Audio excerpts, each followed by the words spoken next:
Good evening friends. तो हम शुरू करने जा रहे हैं क्लास 11th का third chapter kinematics.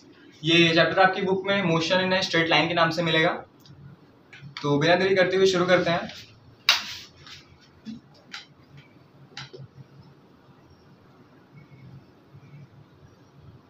Kinematics class 11th की बुक में आपको ये मिलेगा motion in a straight line के नाम से।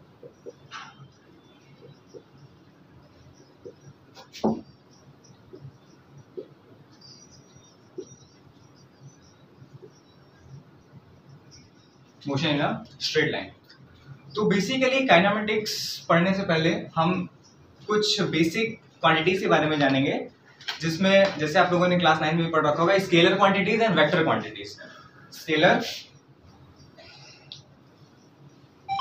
एंड वेक्टर दो टाइप की क्वांटिटीज होती हैं, एक स्केलर क्वांटिटी और एक वेक्टर क्वांटिटी। स्केलर क्वांटिटी क्या होती है? हाँ बिल्कुल सही, स्केलर क्वांटिटी वो होती है जिन क्वांटिटीज को एक्सप्रेस करने के लिए आपको सिर्फ मैग्नीट्यूड चाहिए होता है।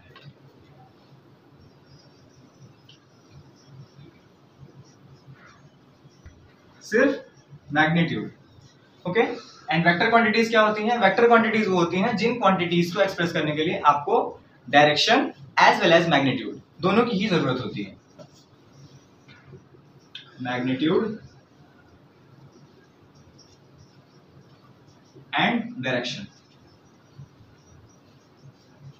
कुछ एग्जांपल देखते थे दोनों के। सिर्फ मैग्नीट्यूड में आपकी हो जाएगी डिस्टेंस। डिस्टेंस एक स्केलर क्वांटिटी है, जैसे 2 मीटर। इसी का माइक समझ लीजिए डिस्प्लेसमेंट। दोनों में डिफरेंस है। डिस्टेंस जहां पे एक स्केलर क्वांटिटी है, वहीं पे डिस्प्लेसमेंट आपकी एक वेक्टर क्वांटिटी है। डिस्प्लेसमेंट एग्जांपल 5 मीटर इन नॉर्थ। इसका क्या मतलब हुआ? 5 मीटर नॉर्थ डायरेक्शन में। ये हमेशा डायरेक्शन लेकर आएगा और ये विदाउट डायरेक्शन। 5 मीटर से कुछ भी हो सकता है, ठीक है।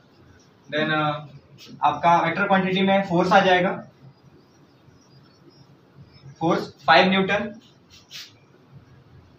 इन ईस्ट। तो इस टाइप की क्वांटिटीज, ऐसी क्वांटिटीज हम लोग पढ़ेंगे, स्केलर क्वांटिटी, वेक्टर क्वांटिटी। अब कुछ हम लोग इस चैप्टर में आपके जो है कि कुछ फॉर्मूले रिलेटेड क्वेश्चन एंड उसके बाद कुछ कंसेप्चुअल ऐसे क्वेश्चंस भी आपको मिलेंगे। तो सबसे पहले बेसिक फॉर्मूले जो होते हैं उन फॉर्मूले के बारे में थोड़ा समझ लिया जाए, और डिस्टेंस और डिस्प्लेसमेंट के बीच में जो थोड़ा सा डिफरेंस है हम लोग उसको देख लेते हैं।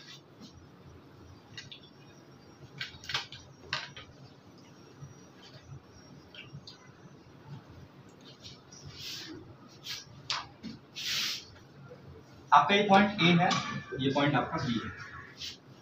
ए से बी जाने के आपके 3 रास्ते हो सकते हैं, जैसे ये हो गया, ये हो गया, फर्स्ट सेकंड।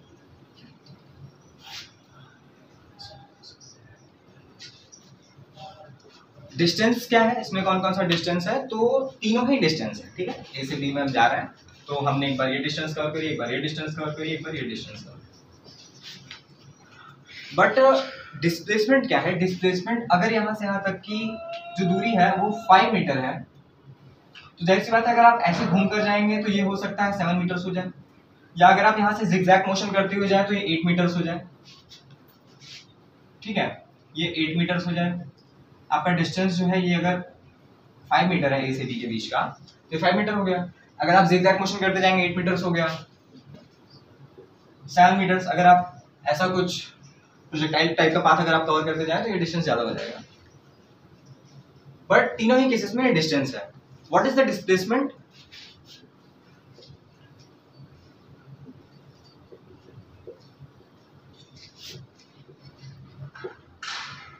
फाइव मीटर जो है वो डिस्प्लेसमेंट है। आपका जो सेकंड वाला पाथ है और आपका जो थर्ड वाला पाथ है वो डिस्प्लेसमेंट नहीं है। ऐसा इसलिए क्योंकि डिस्प्लेसमेंट क्या होता है? Shortest distance between 2 points. आप इसकी डेफिनेशन में बता सकते हैं, displacement is the shortest distance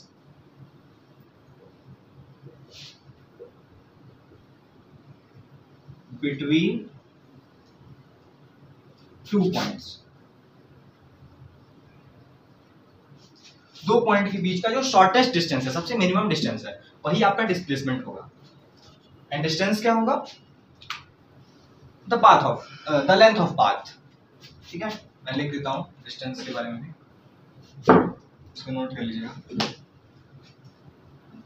distance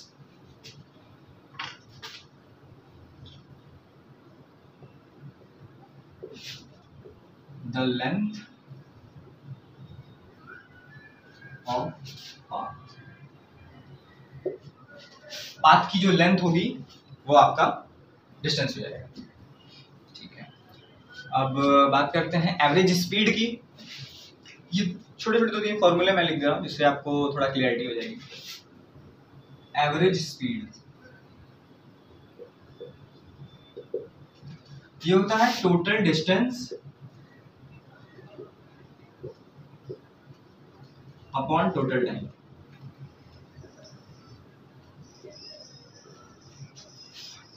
इसी से रिलेटेड एक और है एवरेज वेलोसिटी।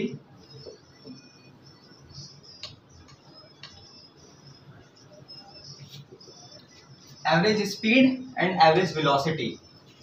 स्पीड और वेलोसिटी में भी डिफरेंस है। स्पीड आपकी स्केलर क्वांटिटी है एंड वेलोसिटी जो है आपकी वेक्टर क्वांटिटी है। ठीक है, अब देखिए, और एक प्रॉपर्टी होती है कि अगर आप किसी वेक्टर को किसी स्केलर से डिवाइड करते हैं तो आपका आंसर वेक्टर में आता है। ठीक है, अब आप लोगों को क्या करना है, आपका जो एवरेज वेलोसिटी निकालनी है।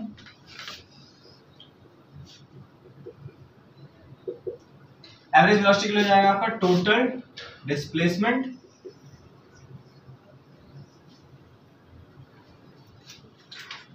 Upon total time. ये आपका फॉर्मूला है एवरेज स्पीड का, ये है आपका एवरेज वेलोसिटी का। हम लोग देख लेते हैं एक्सेलरेशन।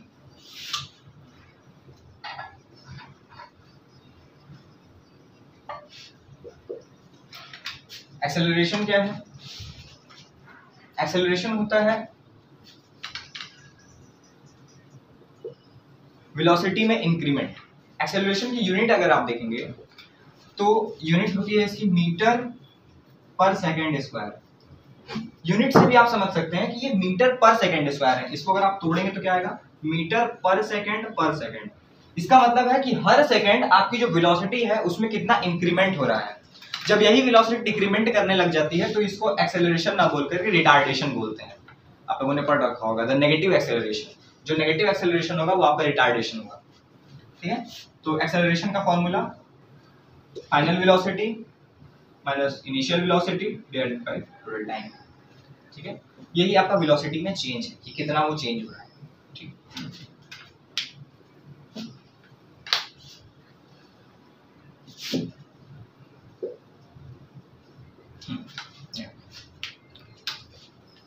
अब ये जो एवरेज वेलोसिटी है इस पे एक छोटा सा क्वेश्चन देख लेते हैं।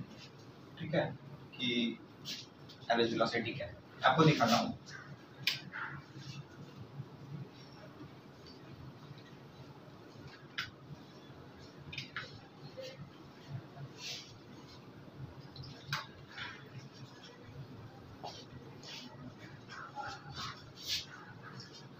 इससे पहले स्पीड क्या होती है?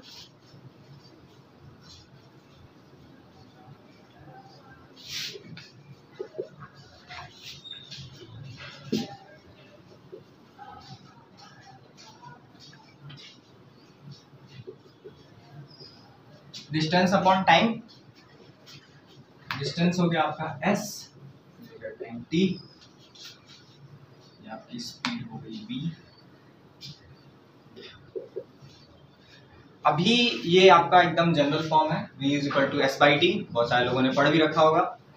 यही आपकी जो क्लास 11th है इसमें आपको इसका डिफरेंशियल फॉर्म पढ़ना होगा। v is equal to d s by d t. आपको क्या होगा कि आपको s का कोई फंक्शन दिया होगा, जो s का फंक्शन क्या होगा टाइम के रिस्पेक्ट में होगा। देन फिर आप उसको जैसे s is equal to t square plus 1 ऐसा कोई फंक्शन दिया होगा, ये टाइम का फंक्शन है। देखिए जैसे जैसे टाइम को आप बढ़ाते जाएंगे वैसे वैसे आपकी जो डिस्टेंस है वो बढ़ती जाएगी। टी की वैल्यू 1 पुट करेंगे देन आपको एस की वैल्यू 2 मिलेगी। टी की वैल्यू 2 पुट करेंगे देन आपको एस की वैल्यू 4 + 1 5 मीटर्स मिलेगी। ठीक है, तो ये जैसे जैसे टी की वैल्यू चेंज होती जाएगी वैसे वैसे आपका जो है कि डिस्टेंस ये बढ़ता चला जाएगा। तो ध्यान दीजिएगा कि वैसे क्वेश्चंस को सॉल्व करने के लिए हम लोग पढ़ेंगे। अभी जो अगला लेक्चर होगा हमारा वो डिफरेंशिएशन पे ही होगा। डिफरेंशिएशन में हम आपको बताएंगे कि कैसे आपको अगर ऐसा कुछ दिया हुआ है s = t² + 1 और आपसे वो कह रहे हैं कि एट टाइम t = 3 सेकेंड्स, तीसरे सेकंड पे क्या वेलोसिटी रही है, तो उसको निकालने के लिए हमको इसको क्या करना होगा, इस डिस्टेंस डिस्प्लेसमेंट को आपको टाइम के रिस्पेक्ट में डिफरेंशिएट करना होगा। देन आपको ds/dt मिलेगा, t की वैल्यू 3 पुट कर देंगे then you will get your answer velocity at 3 second. उसके लिए हम लोग पढ़ेंगे आगे, ये सारी चीजें इंपॉर्टेंट है। एक्सेलरेशन की बात करें तो एक्सेलरेशन में हम क्या लिखते थे, v - u/t, यानी कि हमने क्या किया, final velocity minus initial velocity divided by time t, यानी कि ये क्या है, ये एक तरीके का चेंज है किसमें, वेलोसिटी में, dv/dt।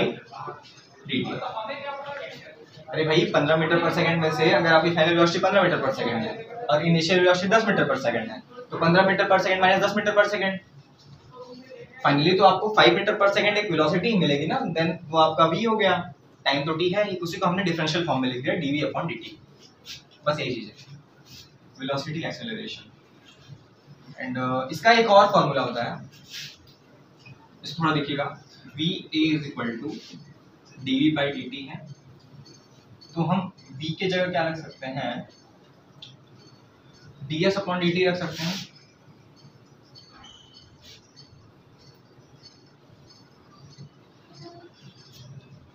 तो ये आपका एक और फॉर्मूला एक्सेलरेशन का ये आपका बन गया है d2s/dt²।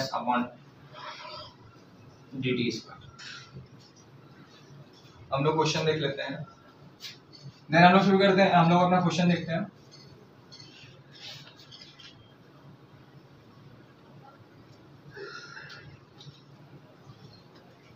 रोहन अपने घर से अपने स्कूल जाता है, ये उसका घर हो गया, ये उसका स्कूल है, तो अपने घर से वो स्कूल जाता है 20 मीटर पर सेकंड से,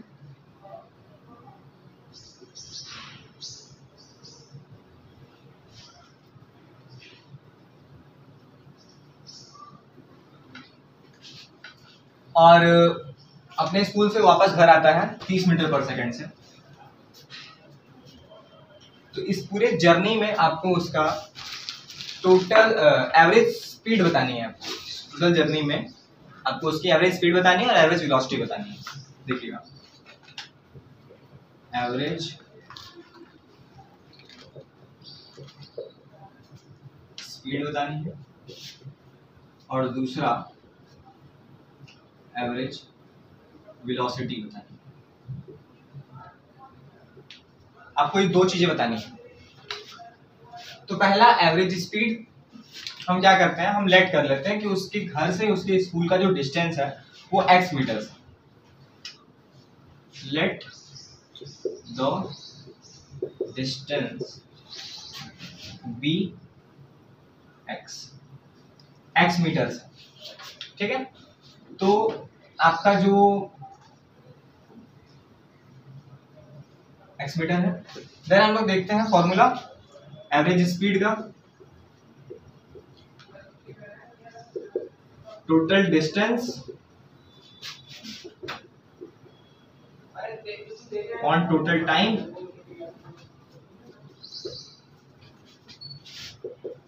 टोटल डिस्टेंस आपका हो जाएगा। देखिए यहां से यहां तक की दूरी x मीटर थी, x मीटर वो गया, x मीटर वो गया, उसके बाद x मीटर वो वापस आया, तो टोटल डिस्टेंस आपका क्या हो गया 2x,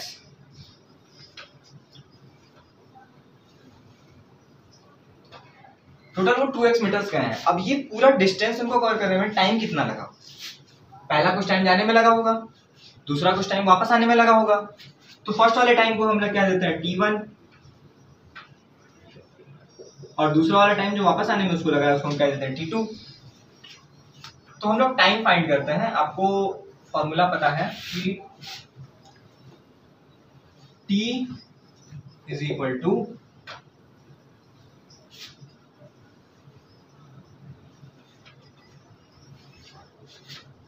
v is equal to s by t. यहां से आप t फाइंड करेंगे s अपॉन v। तो हम इसको t1 कह देते हैं, t1 हो गया। t1 is equal to s x metres by v1, यानी कि जो पहली वाली उसकी वेलोसिटी थी 20 मीटर पर सेकंड जिससे वो जा रहा था। तो उसको मिटा देते हैं।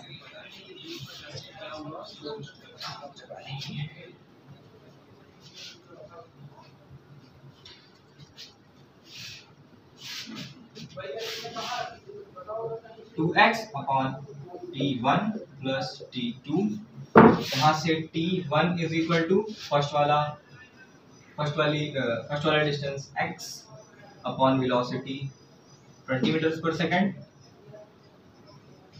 Time t2 is equal to second distance जो है वो भी स्कूल से करा है x ही है, x अपॉन 30। t1 फाइंड हो गया, t2 फाइंड हो गया। उसको हम यहाँ पे पुट कर देंगे 2x upon x upon 20 plus x upon 30। यहाँ से आपका x कैंसिल हो जाएगा, 2x अपॉन यहाँ से x बाई 10 हम बाहर ले लेते हैं, तो हमारे पास बचेगा 1/2 प्लस 1/3। x कैंसिल हो गया। ये आपका एलसीएम आ जाएगा नो डाउट यहाँ पे 6, 5, 10, 60, then 2 into 60 upon 5, 24 मीटर पर सेकंड। ये आपका करेक्ट आंसर है। जिन लोगों को लग रहा था 25 मीटर पर सेकंड, वो नहीं है। जिन लोगों ने टोटल स्पीड को जोड़ करके तो उसे डिवाइड कर दिया होगा, ऐसा नहीं होता है। एवरेज स्पीड का आंसर जो है वो 24 मीटर पर second.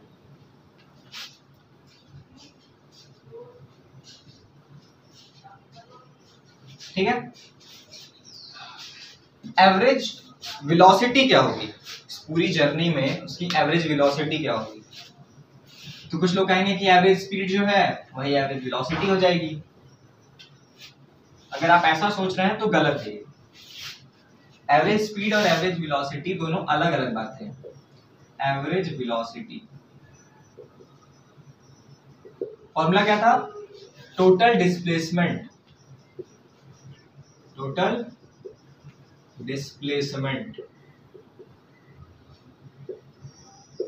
Upon total time. No doubt आपका टाइम तो सेम रहने वाला है, t1 अपॉन t2। फर्स्ट वाली जर्नी में उसको इतना टाइम लगने वाला, सेकंड वाले। बट डिस्प्लेसमेंट क्या हुआ? वो घर से स्कूल चला था और स्कूल से वापस अपने घर आ गया, then the total displacement is 0 and time आपका t1 प्लस t2। अब 0 को किसी भी नंबर से डिवाइड कर लो, कितने बड़े नंबर से डिवाइड कर लो, आपका आंसर 0 ही आने वाला है। देन 0 मीटर्स पर सेकंड, ये उसकी एवरेज वेलोसिटी रहने वाली है उस पूरी जर्नी में।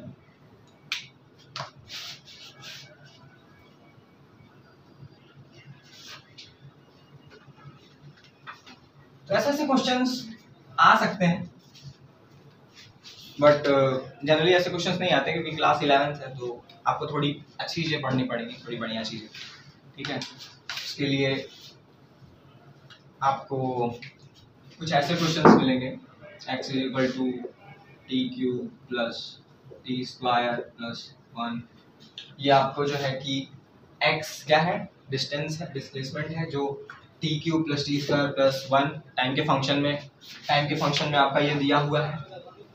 ठीक है। जो x है आपका वो T cube plus t square plus 1 इस टाइप का फंक्शन आपको दिया, यानी कि जो आपका जो आपका x है वो टाइम का फंक्शन है, जैसे जैसे आपका टाइम इंक्रीज करेगा वैसे वैसे आपका डिस्टेंस बढ़ता जाएगा। तो आपसे पूछ लेंगे कि अगर x जो है वो टाइम का इस टाइप का फंक्शन है तो at time t is equal to 5 second आपकी जो वेलोसिटी है वो क्या रही। तो ऐसे क्वेश्चंस को करने के लिए आपको सबसे पहले डिफरेंशिएशन का कंसेप्ट आना चाहिए। डिफरेंशिएशन हम अगली वीडियो में आपको समझाएंगे, तो अभी के लिए इतना ही रहने देते हैं, जिससे आप ऐसे क्वेश्चंस को भी सॉल्व करने में एबल हो जाएंगे।